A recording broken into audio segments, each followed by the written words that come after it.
Welcome to the Leading Ladies Speaker Series. I'm so glad that you're here with us for tonight's speaker. The Leading Ladies Speaker Series is where we talk shop with women who are leading and influencing in the world about their journey of leadership, the wisdom that they've gained, their thoughts around up-leveling their career or reimagining it, and their pursuit of passion and fulfillment in life and purpose. My guest tonight is Genevieve Manderville. Genevieve is a certified health and life coach. She's owner of the Pearl Pathway of Wellness. She is also a Reiki practitioner and a teacher, and she is also the owner of Gem Franchise Consulting. Welcome, Genevieve. I'm so happy to have you. So thank you, Diane. It's so great to be here. And I must apologize in advance because my dog is a little bit loud. So she was barking, so I was on mute. So just in case, I just want to throw that out there. So okay. Thank you, Diane, for such a You've got the dogs, I've got the cats. Yes, yes. Hopefully they'll all be quiet. Exactly, exactly. Yeah, so welcome. So, it's so funny how paths cross in life, right? We see this all the time. And you and I were in a program together and kind of developed a friendship together. And since then we've kind of nurtured that. And I've been watching from afar as you've been doing all these great things in your world. You've been watching over in my world.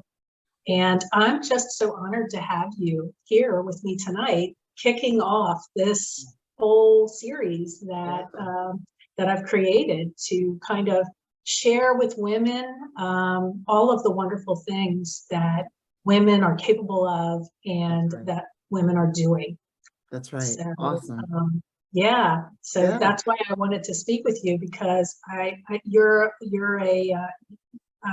one of my inspirations. So. Thank you. Yeah. Thank you. And you. And I want to echo all of that, Diane, because we actually went through, if I had to say, maybe 2 programs together. That's right. We got a chance to know each other. And we were, although we didn't meet there, we were certified as health and life coaches in the same school. But what I love about this journey is that you don't realize who you'll meet. And I can say personally, when I started this journey, I've met so many angels and beautiful people and supportive people and people that I know not only understand what the path I'm trying to take, but also being supportive in a way that is like-minded and non-judgmental. And you're definitely one of those people. So I am grateful to know you as well. This thank you. A really great experience. We can't start with tears. Mutual admiration here. Yes, totally, definitely. Yeah. So thank you for that. You're welcome. So I wanted to open up our discussion tonight and talk about, let you kind of speak into your journey as a leader, as an influencer, out of corporate, your decisions to move on to your next adventure, and a little bit about the mindset that it's taken. But let's just start with kind of how you came to be where you are now. Okay. Well, it's so interesting. I believe I started on this path even before I knew I was ready to start on this path. So I actually started in corporate, started part-time during college, and dare I say, I followed that blueprint that a lot of us are given, the programming. So that is, you go to college, you graduate, you get a good job, and then you work hard, you get promoted, you work hard some more, you get promoted, and then ultimately you will retire there. And I think I was on that path because I was in the financial world and corporate America. And I said to myself that as long as I felt challenged, I would continue on. And I'll say, like, people talk about that proverbial drinking the Kool-Aid. Well, I was bathing in the Kool-Aid because I believed all that stuff. I'm going to get promoted. I get it. I do the job. Then I get promoted and all that stuff. And I was great for a long period of time. But what was interesting, even along that path when everything was great, I always thought of owning my own business. And part of that was because both of my parents were business owners. My father was a pressman, and at that time, there weren't too many African-American pressmen, if any. And at that time, that was more of a, I'll say a craft. Now you have digital printing. There it was the typesetting and the printing and all of that. So I think seeing my parents was where that business ownership bug came in. My mother was a tailor, and she did that while she did her full-time job. Wow. But, and you know, so I got a chance to see that. So along the way, I always thought about my own business. But in my mind, it wasn't that I was going to leave corporate. I was going to do that in addition to. So the challenge became, how do you do both? And so I toyed with that. And I think I just kind of skirted with that around the edges for many years. The turning point for me, or what the beginning of the turning point for me was, I was up for a senior level position. It was executive director, and I didn't get it. But and you know, I'm a big girl. I know that sometimes we don't get what we want, even when we feel we deserve it. But for me, the response wasn't necessarily the thing that made me feel warm and fuzzy, if you will, about it. It was more around economics. They didn't have the money, etc. Oh, you're doing the job, keep doing it, great. And it's a bunch of crap. So I think that, and it is. So I think then was that beginning of that seed of discontent. And so, you know, when you get that beginning seed, that just continues to grow. But I ignored it. I thought, okay, I'll continue playing this game. I'm going to want to. And I think some of the things that kind of happened within that, there were changes in senior management. And I'll never forget, I was on the beach on vacation in Barbados. It was the last day. Not a bad place to be. Yeah, that was a great place, because I have to say, even though, you know, I was working hard, I did, you know, have my vacations lined up, you know, 2 or 3 a year. Most times I was bedraggled by the time I got to vacation. But what was interesting is that day before going home, I was lamenting with my friends about, oh, it's time to go back to work. You know, that all comes in there. Oh, I'm just really, what's waiting for me? And just that whole cycle. But here's the epiphany I had. I did that every time I was on vacation, and every time before. So you start thinking, you know what, is this how life's supposed to be? Should it be this way? Should I have this sense of dread before I go back to work or go back home? Exactly. So in that particular moment, I decided, and I said to my friends out loud, because you have to say things out loud. I said to my friends out loud, this is the last year I have this kind of complaint on the beach about going back to work. I'm going to make some changes over the next year. That's like taking the Sunday anxiety to a whole other level. That's right. That's right. And I had that too. I had the Sunday anxiety, but you know, you get used to it. We get used to a lot of things. We think this is what we need to do, that we need to do this to survive. We need to do this to get ahead. We need this to do this to, you know, and there's a whole myriad of we need to, right? And so you get into that vein that this is what I'm supposed to do. So when I came home, I got myself together, and that's when I was skirting around a business opportunity, and it was actually the franchise consulting opportunity. I've been skirting around it for about a year or so, and I came home, I pulled the button, I ripped the bandage off, and I said, that's it, I'm doing it. And I did. I had plans that my intention was to work this business while I did my full-time job. Yeah. And well, you know what happens with that. If you're in corporate and you're working 60 hours or more a week, does that really lend itself to creating a space for that business? And I'll dare say, are you in the mindset of creating something new while you're still in that place where you're, I need to do this, I need to do exactly that. Yeah. So that was the beginning. That's what really was the linchpin that made me decide to move ahead. Wow. Move out. Oh, and one piece I'll add. So fast forward a year or so later, I'm still there, and I said, it's not going to happen the way I had initially planned. I have to find an escape route. And so that's what I did. I got my escape route, and I said, I'm out. And, you know, a lot of us can probably relate to this. When I decided to leave, and I negotiated some things that got me paid in a way that I felt was commensurate. When it was time to leave, people said to me, oh, I'm surprised you're taking all this institutionalized, you leave. So the fact that everyone was surprised that I was leaving told me oodles of what I needed to see. I knew it was time for something different. So I Yeah. left and Yeah. I focused into the franchise consulting, but then the path, and we'll talk about that later, I'm sure, it begins to change. And I do that, but then I looked into coaching because I always wanted to do coaching. And I Yeah. coached for over 20 something years with the people I managed. So Exactly. it starts to evolve as you leave. Things open up that you never thought about. But because you've given yourself this new space, it allows you to kind of begin to look at some of these things and allow these things in. Yeah. Oh, that's so key. Thank you Mhm. for sharing that with us, that space to create, Yes, that room to breathe and actually explore what yes. alternatives look like and what possibilities look like. Mhm. Yeah. And Beautiful. you know what else? One other thing I'll add, Diane, before we go to the next question is that time, it became crucial for me to make the move that time, because not only was I mentally and spiritually and emotionally ready, physically, my body was starting to rebel against me. I Right. had every joint in my body ached. When I tell you every joint, every joint. I took Yeah. the subway to work. To climb up and down the stairs, I felt like I was 90. But that is the stress, that's inflammation in your body, because your body is repelling and telling you, you need to think about something different.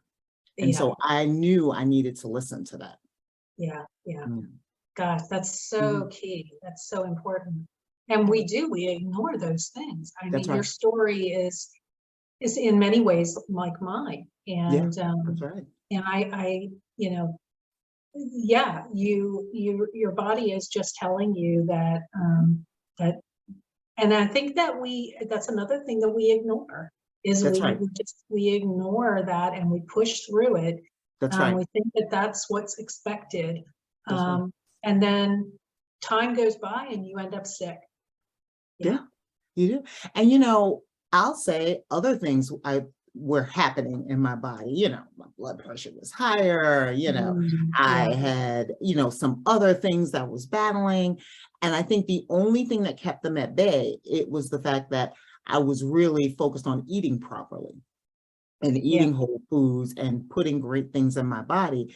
But here's the thing, that can't happen in a silo. You actually have to begin to manage those outside stressors that are coming in as well, in the stress, because you can eat right, but your body doesn't even recognize the nutriments that you're giving it, because it feels like it's under attack. My Yeah. body felt like it was under attack. It didn't know it wasn't a real threat, but Right. it was because of these circumstances that were created around me. The stress hormones and Yes, the exactly. any lifestyle habits that were not conducive That's to right.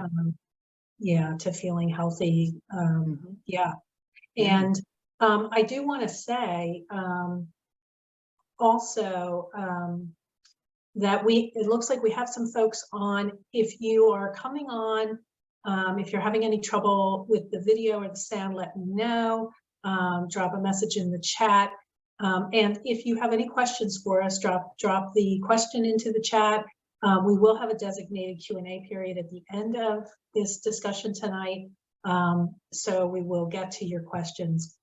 And you have said that you are a corporate escapee.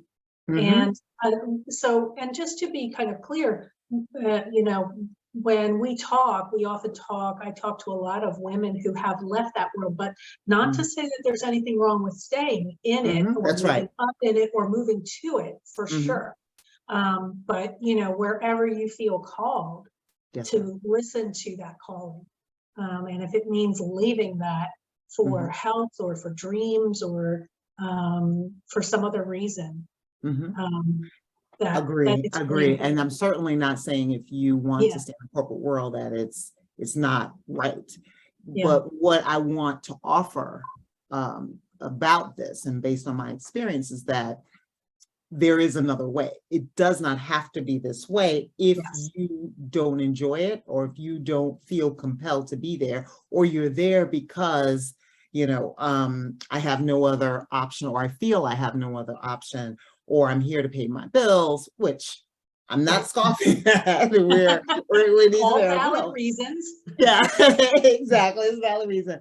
But sometimes people aren't really happy where they are, and it manifests itself, so to speak, in the Sunday anxiety that we alluded to, that time before, you're away from vacation. You're fine during vacation, but the day before you're like, oh, I have to go back. And I was speaking with a client, and she's currently in corporate now looking to escape.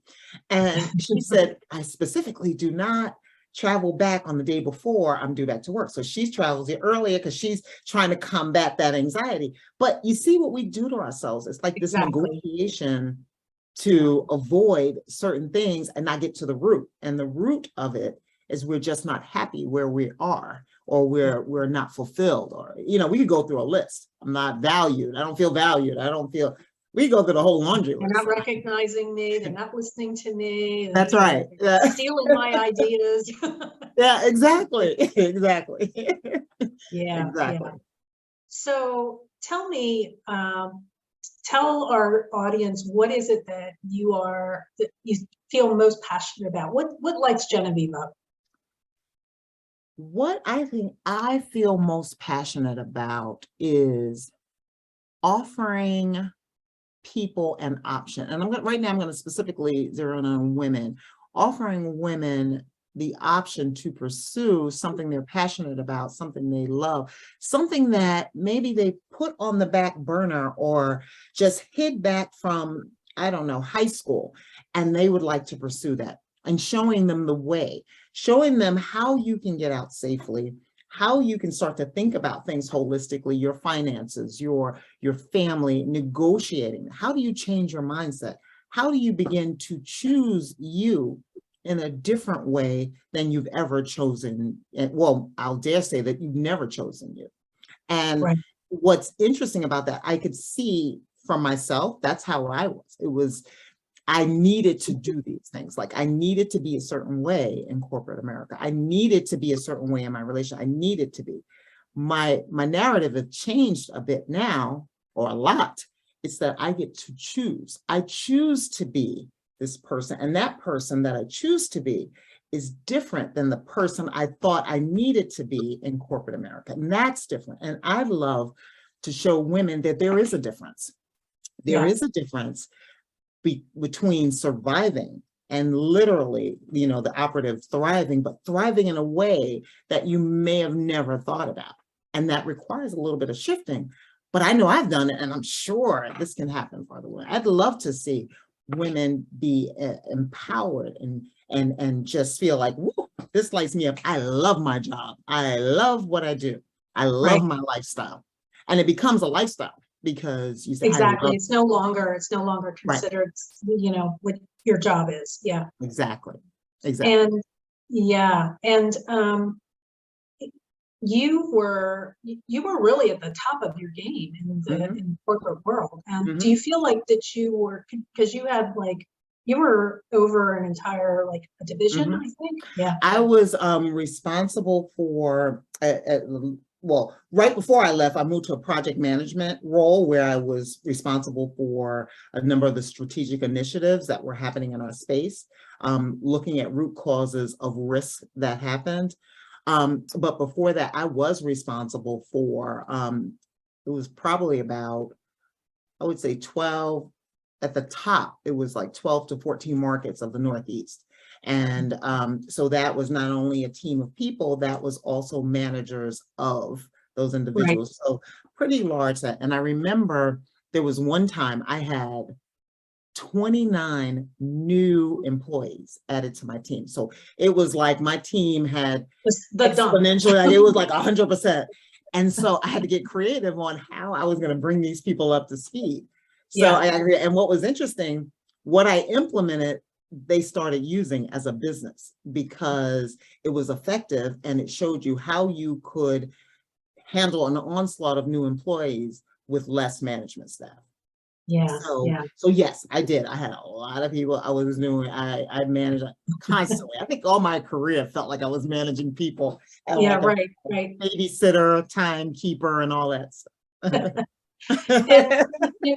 how often in that role did you feel that you were truly honoring your authentic self? And Oh, sorry. how has that changed? So I think what I know based on where I was then, I believed I was honoring my authenticity because I believe that I was still helping people because I think that's the underlying purpose that I have, I believe. Yeah, And I believe I was helping people, but I was doing it in the guise of this corporate environment. The one thing I typically will tell people what I had decided early, even within this, and I think I was authentic to this, is that I had decided early what I will and will not do. You decide what becomes your barometer or what your boundaries are. But I still believed in that process in the sense of I work hard, everyone works hard, you'll get where you need to go. And just still that belief of what I needed to be. So I needed to be combative when I needed to be. I needed to be a certain way. I needed to be a drill sergeant. I needed to be, you know what I mean? That way. yeah, right. When I left, I took some of those behaviors when I moved into my role as a business owner. I took some of those behaviors with me because I still operated that same way that I thought I needed to be. I needed to work those long hours. Although it's my business, I still needed to work the long hours. I still needed to do something. I still need to run myself crazy. But then a shift happened as I'm doing the work, because the things that work I do with my clients, I do the work with myself. The shift happened, and I said, wait a minute, I don't need to do this. I don't need to be a certain, I choose another level. I choose to be a different way. And the person I was in corporate, that hit a ceiling. That Yeah, hit a limit. The person I choose now, or choosing me now, or choosing this new her or new me, this person has no limits. And it's different how I do this. So that's one thing that changed. The other thing, and I probably alluded to it in the corporate side, is that I felt one of those things I needed to be was that mask, and I talk about this sometimes, that masculine energy, just this push, we got to get done, we have a deadline, this has to happen, we're going to get this done because I'm not going to be at the back of the line, that kind of thing. So you take that with you. But when I shifted to who this new Genevieve is, who I choose, that choice settles more into the choice to be a little bit more on the feminine side, in the sense of maybe I am more fluid. I'll become more being. I practice more of my meditation in the morning. I have those quiet times. I know, and I'm still learning because it's still a process. I'm learning to choose, or where I choose to be at the time I need it. So it's more often I'll choose my feminine side more so than I did. If that right. makes sense. Oh, totally. I Yeah. feel like you're fully more holistically empowered. Yes. And, Yeah. a lot of my work is around the concept of empowerment, because, when you're able to balance both the masculine and the feminine in what you love, because what is it like if you are not, it's very disempowered. And I feel like so many of us have come through that, that there's no better time, there's no greater need now for us all to be And I doing think, things that make us feel empowered. that's right. And I think, and it's really about that shift about what we need to be, because I think where we are, we think we need to be that way. And I'll never forget, I was away at one of my favorite spas, and I had it was a crystal energy healing. And so she did, and she said to me at the end, she says, oh my gosh, she said, your masculine side is like thunder. She says, it's thunderous. She said, but your feminine side is almost like a whisper.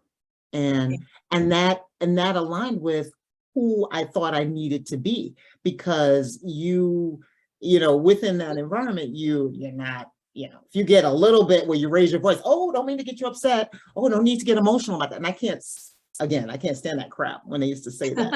And I said, I'm not emotional. I am fine. I'm in full control.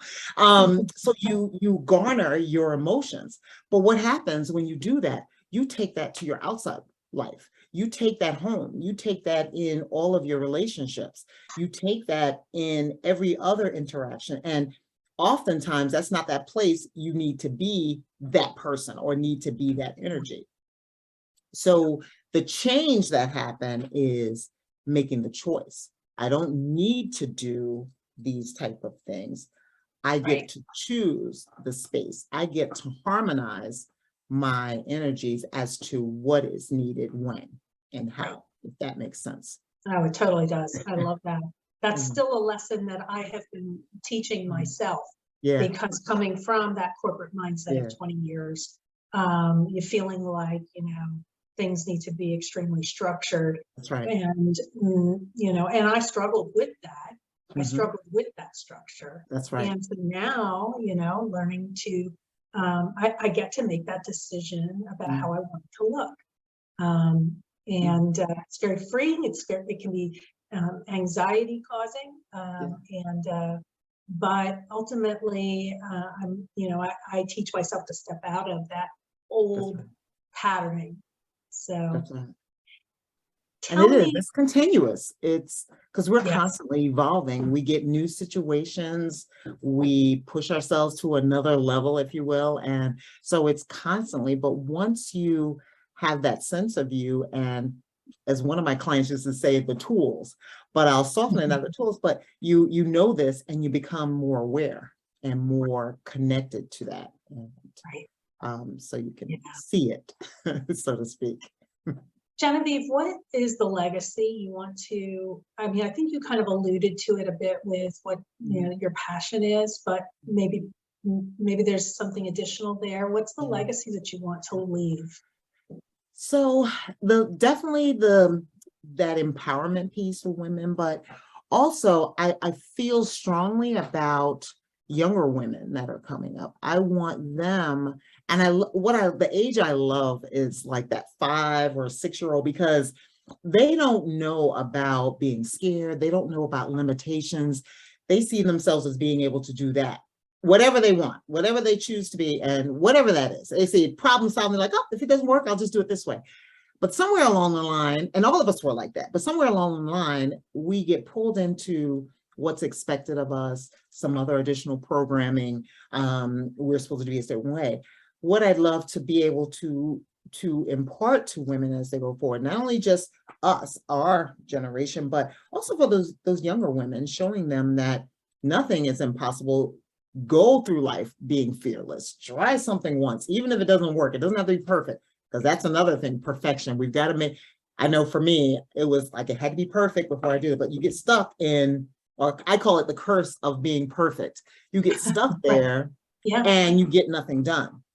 So it's realizing that being imperfect is perfect, is okay. So that would be one of the legacy, and that kind of bridges into women today. The other thing is about, I would love for women, and I'm going to speak especially to women of color, it's creating generational wealth and education. It's not only what we do today, what are we leaving behind?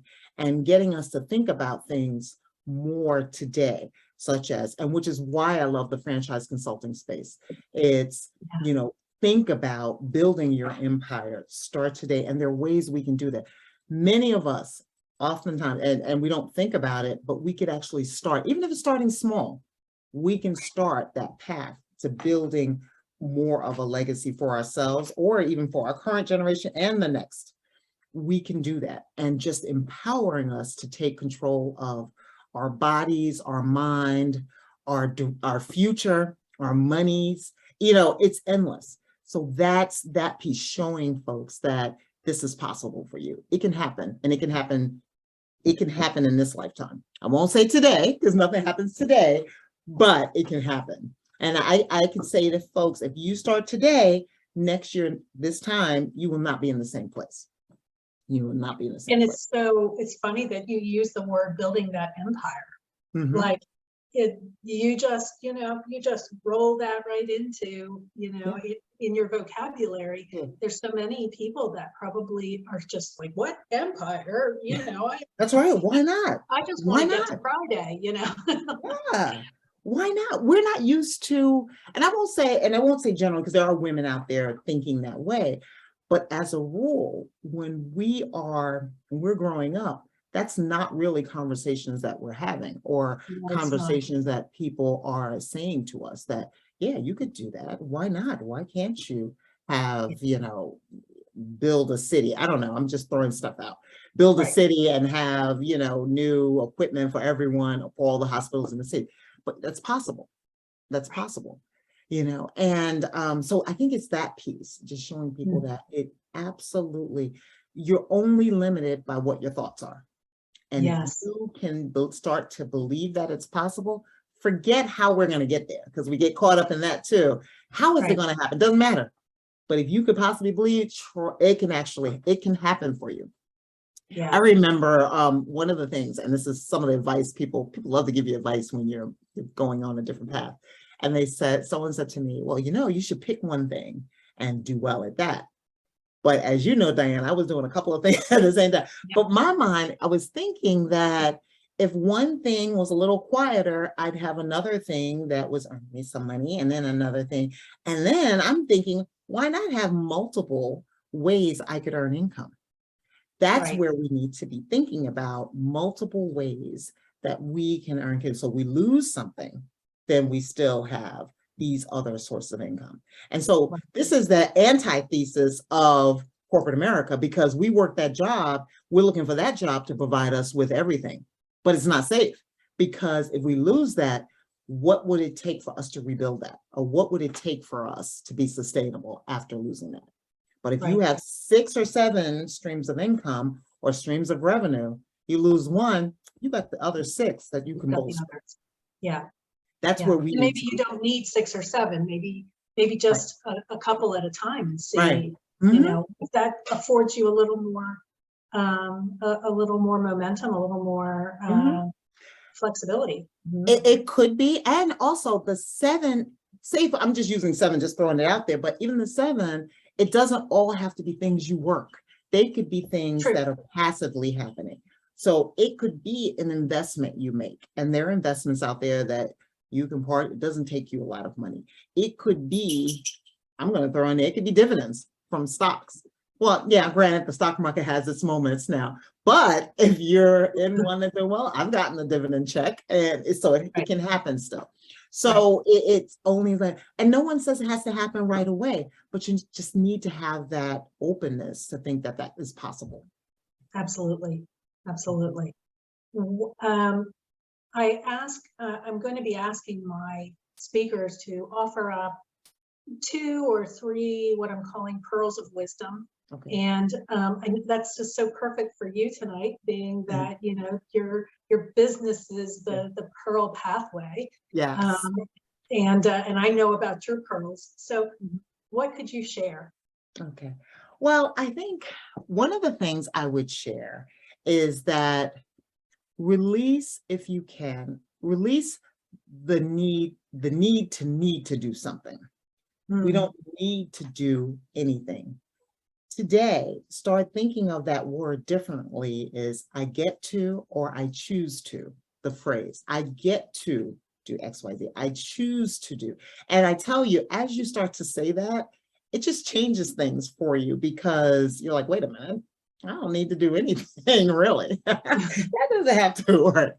And I firmly believe if there's something you want to do differently, or if I'll just step back. If you are feeling that anxiety on Sunday, if you're feeling what I mentioned about the right before you come back from vacation, or any of those anxieties, it's time for something a little bit different, because what you're doing now is just not working for you, whether you admit it or not. It's something that's not sitting with you. And you deserve joy now. That's your birthright, to have that now in this lifetime. Because guess what? Nobody promises us the next minute tomorrow. I just recently, actually yesterday, one of my classmates from junior high passed away. And I mean, granted, we're a little older, but we're not that old where and it hit me in the gut. And I said, my goodness, you think you have, I'm thinking I have at least some good years left, but no one is promising you that. So why not today do something you find joyful? You spend 8 to 9 to 10 hours in this job a day. Why not have something that really brings light to your life and not additional stress? Not every time you go to the doctor's, they're like, oh, your blood pressure's up, you've gained weight, you've done this and that. Just all these ancillary things. So Yeah. choose you today. Yeah. Oh, I love that. I mean, how often do you hear that, you deserve joy now? That's right. That's like that, that's like a motto. Make that a bumper sticker. There's an idea. What is it I love to say? Do you and be free. Yeah. And I can so agree with that because as I've said, I followed the same kind of course of putting that joy aside. There'll be time for it later. Not at all. No. You're never guaranteed of any of that. No. And it's for me deciding to step away from the business world of corporate life and all of that as my particular route away from what I was doing. I have taken that time to step back and reassess my health and reassess my nutritional needs. And it has been an ongoing process. That's right. But you think that, oh, well, I'll just do this, or I'll do a diet, or I'll just, I'll stop eating carbs or whatever, or I'll start walking every day. But your body, it may still not be in that receptive mode. And I have seen too, that just taking that time and focusing on joy has let me really tap into the goodness that is there for me. Absolutely. Two things came to mind when you said that. We put our joy to the side.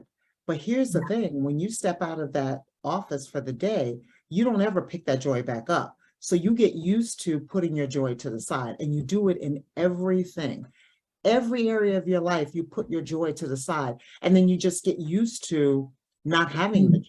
So then when you start to, and it's happening, I've seen this clients that do at least one thing joyful every day, and their face looks horrified, like, okay, like, what does that mean? What do I have to do? Like it's an assignment.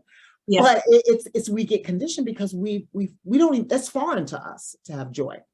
And the second thing that you mentioned about our health, absolutely. When I talked about my joints feeling that aching, well, I can tell you after I left, my doctor said to me, I don't know what you're doing, but keep doing it because all your numbers look great. So it shows you how that stress takes a role on your, and it can be just points, but points make a difference between life and death, between stroke and not having a stroke. So Diane, you're a nurse, and a nursing background. So you owe it to yourself to find that today. You owe that. Don't wait, because before you know it, it'll be 2 years, 3 years, you're in the same spot. Absolutely. Absolutely. Yeah. And, I wanted to touch on we've talked a lot about things along the lines of coaching and empowerment, but I also wanted to touch base on your gem business, the franchise business. What kinds of women do you see coming into that? What are they choosing? What are the kinds of franchises that they're looking into? So that's interesting because in that space, I am working with men as well. So anyone who's interested in a franchise. But here's the thing that I'm seeing things in the wellness space. People are looking at wellness spaces, such as there's some popular items like they call them the IV infused vitamin treatments. Those have become popular. People are asking about those. There's the cryotherapy.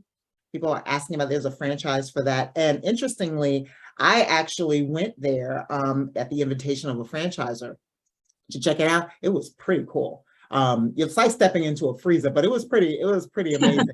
I slept soundly, trust me. And also things in the food industry. And then another thing that people are doing more of is looking at things that are sustainable that people can use no matter what we call essential businesses. So we see things like Salad Works are some of the franchises I represent, Rita's Ice, Ace Hardware, Mosquito Squad, because you're starting to see those signs around. So Yes. those things that are sustainable, but you also can find things that could potentially be joyful for you. And the beauty of a franchise is you don't start from scratch. You know exactly what your costs are. You already have a business blueprint. You already have the brand recognition. And so you at least, you're in business for yourself, but you're not totally by yourself. So it's a great way to add to your portfolio, even think about starting if you don't want to do it from scratch. Right. I have a client now that's looking at vending machines. It's a healthy vending option. And he's pretty sold. He's like, yep, I just have to figure out how many machines I want. And he says, I'm building an empire. So the men are thinking about empire.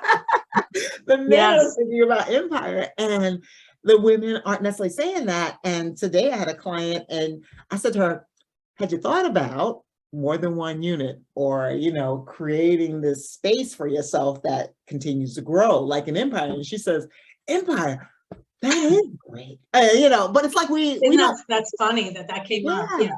Yeah. The men think of it. We don't necessarily, but we want it. We still want it. We still want it. That's right.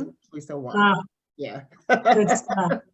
So, and before we end today, I will come back and we'll get the information from you about how folks can get a hold of you, whether they're interested in coaching or franchise or talking to you about any of the other things. You're also a Reiki practitioner and a Reiki healer. And I love how you've just woven together these things. And because I know that you offer some of the coaching as part of, if you do a franchise through Gem Consulting, you also help kind of nurture that person along the path. Stay with them throughout the whole process as an advisory. And then I do coaching on women I've had women who wanted to leave corporate America, and I help them in that, or a professional space. So I help them there. And here's, you know, sometimes we forget what we know, or we want to put it to the side. So one of my roles, I was a hiring manager. So I was a hiring manager as well as a manager. So not only can I help women start to think about leaving corporate, I can help you manage your manager while you're there, help you where you can thrive while you're there, because that's key. You want to still be performing and doing certain things and helping you through that process. So that's also a very key element. While you're there, you want to be safe. So I help you through that, but it's throughout the whole process looking. Wow, cool. Love it. So I want to ask you something that I like to do in my interviews and conversations is kind of, have somebody share a little bit of personal, what I call personal trivia. And so, just if you could just share with us something that is perhaps very unique about you, or something that a lot of people, even who know you, find surprising. So two things come to mind. People may know about one, but not the other. So I'll say both of them. One of them is I learned how to play the piano at 3. So I was able to fully play chords and symphonies at 3. And I remember my piano teacher said, as long as I could read the notes. So I could read notes. And I'll say to you, when I talked about the younger women, that musical education carries with me. I can pick up any instrument now and learn how to play it pretty quickly because I had that background. So that's one. And the other was I competed in fencing on a college level. Whoa. Yeah. I didn't know either of those. Oh, no? Okay. You've got me beat at piano. I was 4, but I wasn't reading. I was just sound playing by sound. And Fencing, my Yeah. goodness, that's Oh, the fencer. that's That's that's great some sport. hardcore strategy right there. Yeah. Yeah, yeah. You really, and of course, I'm a proponent of being on any kind of team. And that's how you learn to partner with That's people and grow and all that. But it was really, I had so much fun. And oh I'll yeah. say I was in the best shape of my life. Wow. Best. Fencing. Take it Yeah. up. Add that to the list of activities. Yeah. And you mentioned something about learning to play an instrument. It has always been there to Mhm. support you with other instruments, but Mhm. it reminded me of a book by Angela Duckworth called Mhm. Grit, and she's a psychologist who and very, very well known, and Mhm. went to University of Pennsylvania. Okay. And she wrote the book Grit, and in it she was explaining how people who play instruments, that it structures their brain and it Mhm. structures their determination. Mm. And so it's interesting to see people who have played an instrument or even Mhm. taking an instrument up, Yeah. how that kind of lends itself Yeah. to resilience and perseverance and Yeah. That is interesting. I'll determination, have which to read you've that book. certainly shown. Yeah, I'll have to read that book. That is really Yeah. interesting. I That's love awesome. that. Thank you for So sharing that. absolutely. So if folks want to get a hold of you, they should reach out to you by email, the Pearl Pathway of Wellness at gmail.com. Correct. And don't worry, folks, I will drop this in the comments Mhm. once we've got the replay posted. The Pearl Pathway of Wellness at gmail.com. You're also on Facebook. You have a Yes. Facebook group that people Yeah. can check out, see if they want to join. What is that? Yes. So the Facebook group is called Finding Your Pearl of Wellness. And again, everything is around pearls. And as you all know, the story of the oyster. So I look at it as we have all these stressors in life. It's us taking these stressors and what we do in terms of making them our own pearl. And how do we create wellness, even with all these stressors? Because there's always going to be that. But how do we create our sweet spot of wellness? Awesome. Yeah. Beautiful. So I think we have a couple people on. I don't see any questions. I'm assuming that folks are able to have been able to see and hear us. Just check the chat. I don't have any questions in the chat. I was going to offer some time for Q&A. Okay. And of course, anyone watching, if you're watching on replay, drop a comment in pound replay. I always say pound. I'm definitely old school. Hashtag replay pound. I love it. Women of a certain age, yeah. So hashtag replay, and Genevieve and I will be circling back to the comments, and we will pick up your questions if you have them at that time, and or let us know what you thought. Genevieve, this was such a delight. Yeah, Thank this you was so much fun. for coming Thank on. you. And thank you for having me. This was really nice to spend this time with you. So I thank you. Oh, beautiful. Thank you. Yeah, what a better way to begin this new series with you, my first speaker. So yes, and I'm wishing you well in your future endeavors, especially with this series. I thought it was a fantastic idea, and thank you for allowing me to participate. I really appreciate it. Absolutely. And I appreciate everyone. Yes, I appreciate you. Everybody, thanks so much for joining. Thank you. I will see you next time. Stay well, and see you then. Okay, thank you. Goodbye.